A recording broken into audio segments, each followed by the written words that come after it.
Drum roll, please.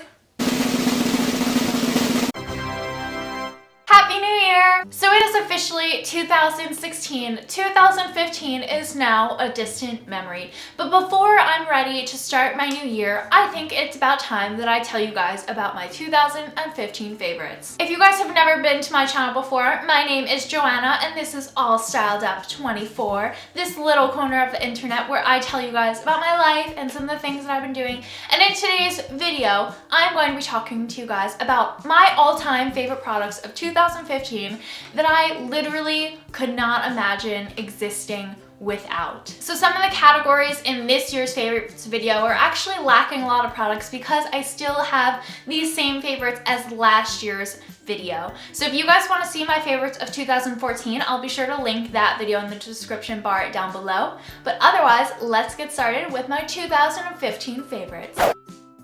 Starting off my makeup favorites, I have my two all-time favorite foundations that I found in 2015. My drugstore favorite was the L'Oreal Infallible Pro Matte 24-Hour Foundation. I really like this foundation because it's really lightweight, it's really long wearing, and it's really, really affordable. It's just like a really nice lightweight finish, and it's really matte and you don't look greasy in it, so I really liked this guy. But my all-time favorite foundation of the year, which surpasses basically every foundation that I've ever worn in the past, is the NARS Sheer Glow. I did not expect to like this foundation when I got it, guys. I really thought that it was gonna make me be a grease ball, but honestly, this foundation is like a miracle sent from heaven and I love it. I will use NARS Sheer Glow until my dying day, I think. Hopefully that's not anytime soon. I don't know why I chose that saying, but I really love this guy. It's flawless. I have a ton of videos about it if you guys want to see. I'll link both the reviews or demos for both of these foundations down below so you guys can check them out and learn a little bit more. For my concealer favorite, I have one of the few repeat products from last year that I'm actually going to tell you guys about, and that's because I just think it's that good. And that's the Maybelline Fit Me Concealer. This is a drugstore concealer and it is the only concealer that I used all year.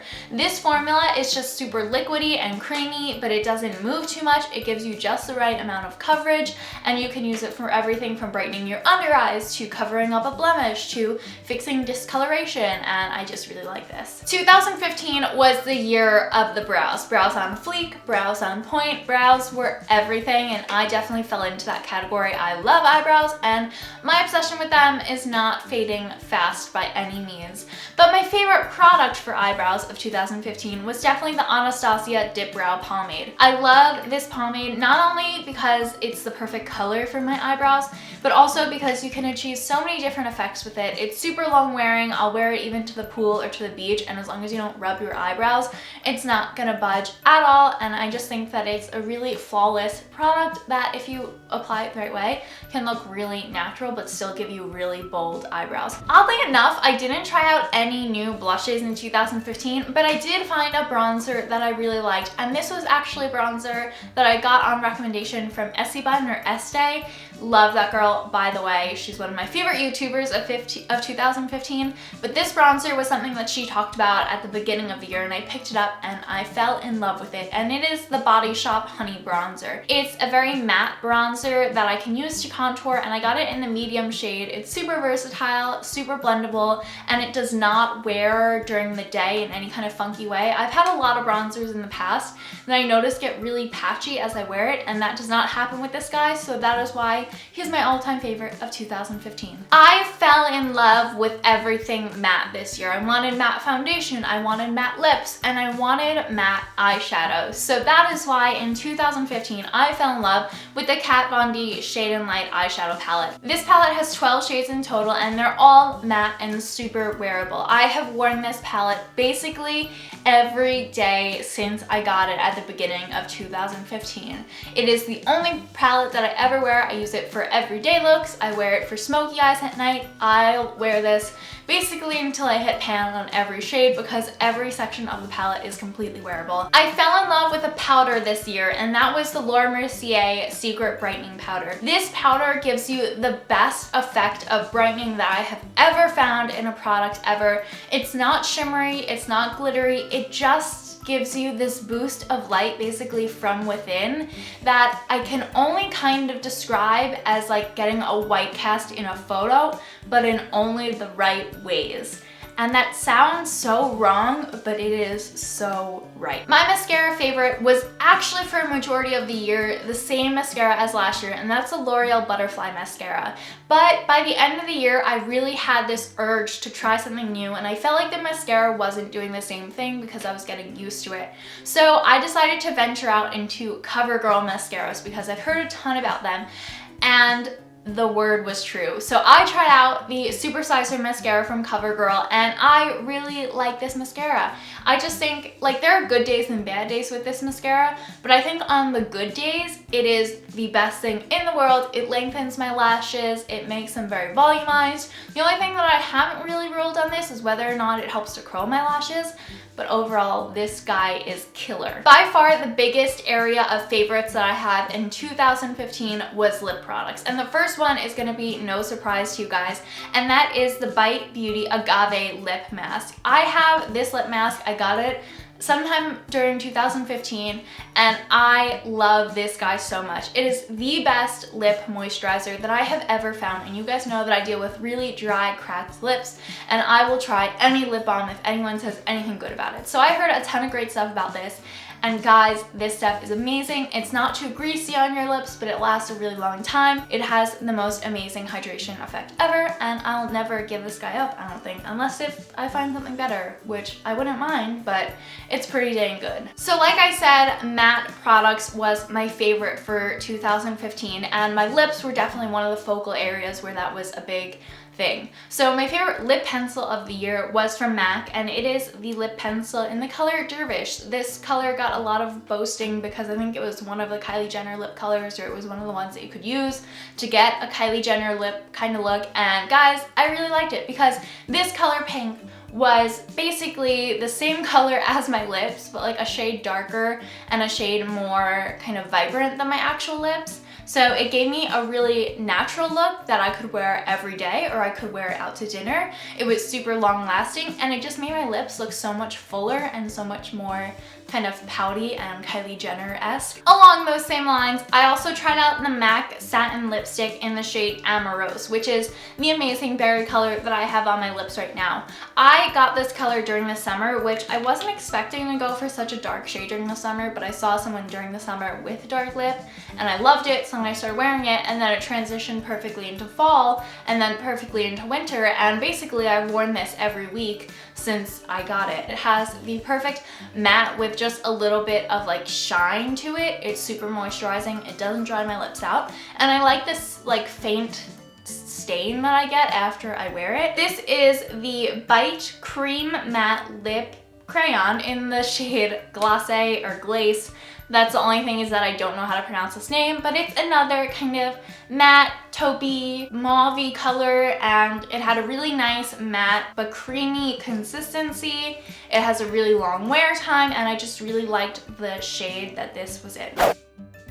My first skincare favorite was something that I actually got my hands on in 2014, and I used it for a good chunk of 2014. Bioderma is a micellar water, and you can actually now get a version of it from Garnier, I think, or Garnier, in the US now. So that's why I'm finally talking about it.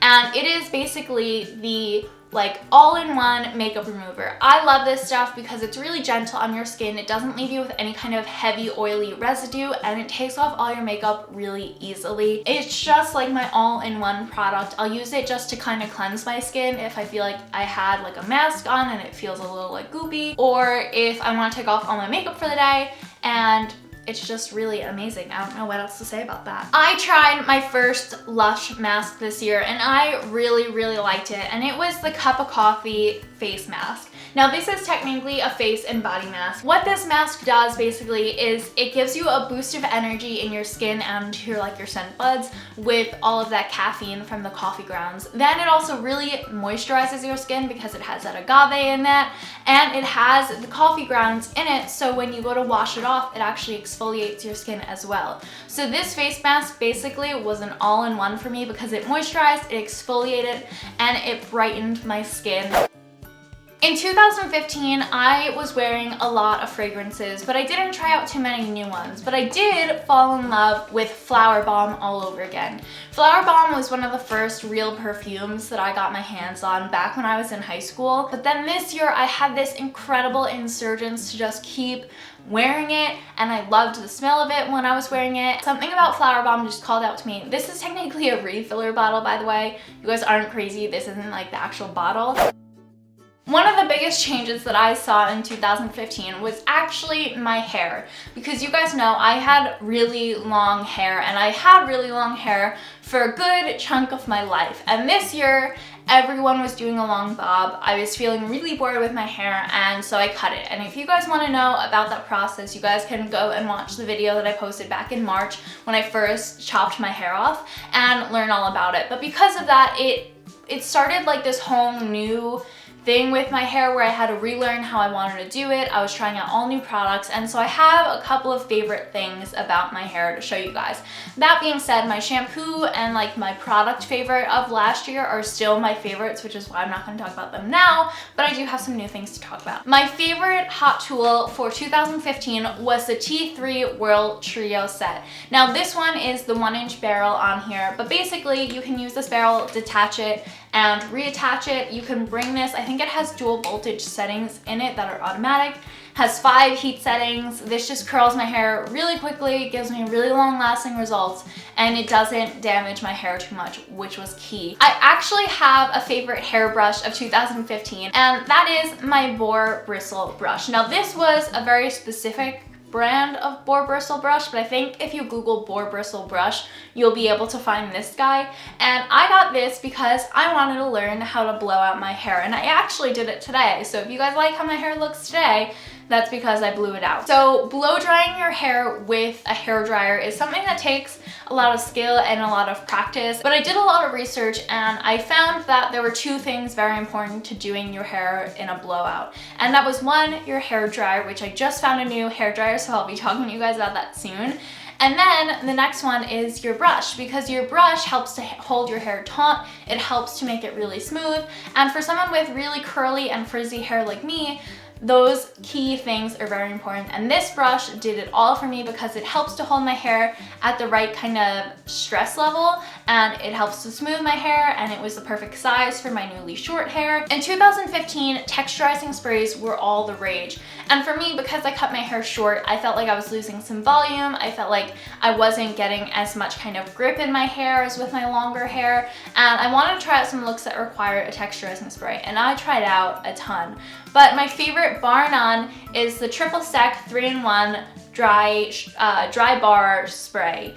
And this is a product that texturizes, amplifies, and refreshes. So basically it's a texturizing spray, it's a dry shampoo, and it's also a volumizing spray. And I love this stuff. Not only does it do all those things, but it has this amazing scent that I cannot get enough of. Basically, it's like a hair perfume while being all these other amazing styling products too. I have a favorite book of 2015, and not only was this my favorite book, but it's also my favorite author who I was so lucky enough to meet this year, and that is the book P.S. I Still Love You by Jenny Han. This year I got to go to BookCon where I met Jenny Han, and she was the nicest person ever, and I totally had a meltdown in front of her, and I'm not going to talk about it too much because it's super embarrassing, but this was the sequel to her book, To All the Boys I Loved Before, which was one of my favorite books of all time. This book I felt all the feels in it. I made my best friend read it. She felt all the feels to it. It was a really nice sequel, and I just really love Jenny Han, and I'll keep reading any book that she puts out, but it was definitely my favorite little read for the summer. I have a favorite place of 2015, which is the first time that I've ever had a favorite place, but I think that this is something that I want to try and do every year as I travel more. And this year, my favorite place was Sorrento in Italy. Now, I was lucky enough to go abroad this summer with my family. By far, the most beautiful place that I think I have ever been, besides maybe Capri, which is basically the same thing, was Sorrento. And I just had the most amazing time. You guys can check out some photos of it on my Instagram. I had a view of Mount Vesuvius. I got to go to Mount Vesuvius and to Pompeii, and it was just the most beautiful and relaxing place, and I really hope that one day I get to go back there because it was just the most cultured and relaxing place all in one, and it was so beautiful, and it was just such an amazing part of 2015 for me. My favorite movie of 2015 had to probably be Jurassic World. Now, I saw a ton of movies in 2015, but one of the ones that I found the most exciting was Jurassic World. I grew up and I watched all of the Jurassic Park movies, and honestly, they all scared the bejesus out of me, but this one this year, I had to see it. It was one of those remakes that I could not miss out on, and it definitely did not disappoint, and I cannot wait to see the rest of that series come to fruition. My TV favorite was really unexpected this year because when I originally saw the commercials for it, I thought it was going to be an atrocity. Like, I thought it was going to be one of the worst TV shows in history, but it's pretty good, and that is The Royals on E! Guys, I'm hooked. I'll watch that show every Sunday night. It was so good, and it was my favorite new TV show of 2015. My music favorite of this year was One Direction. One Direction at the end of the year came out with their new CD called Made in the AM, and guys, I am a One Directioner. It is official. My favorite is Niall Horan. Niall Horan, if you are single one day and I'm single, we're gonna be perfect together because you're just so talented and so funny. But guys, their newest CD, I love it. I wish that I had been like this into them last year because now they're obviously on hiatus and I won't possibly ever get to see them on tour again if they don't get back together, which would be like so sad and crushing, but like totally understandable at the same time. And I think that they are getting back together. Like, I'm not freaking out like other people are, but their new CD was so good. So that is it for my 2015 favorites. I hope that you guys liked it. If you had any favorites of 2015, or if you posted a new favorites video on your channel recently, then let me know in the comments down below so that I can check it out. Tweet me a link, go follow me on Instagram, go follow me on Twitter. Give this video a thumbs up because those are all necessary things to say at the end of a favorites video. And yeah, I'll see you guys in my next video. If you have any video requests down below, make sure that you leave them for me because I want to post videos that you guys like in this new year. I hope that you guys had an amazing 2015. I hope that you're just as excited as I am for 2016, and I'll see you guys next time. Bye! And if you guys want to see my what I got for Christmas video because you're still in that holiday 2015 spirit, then make sure that you click the link right here.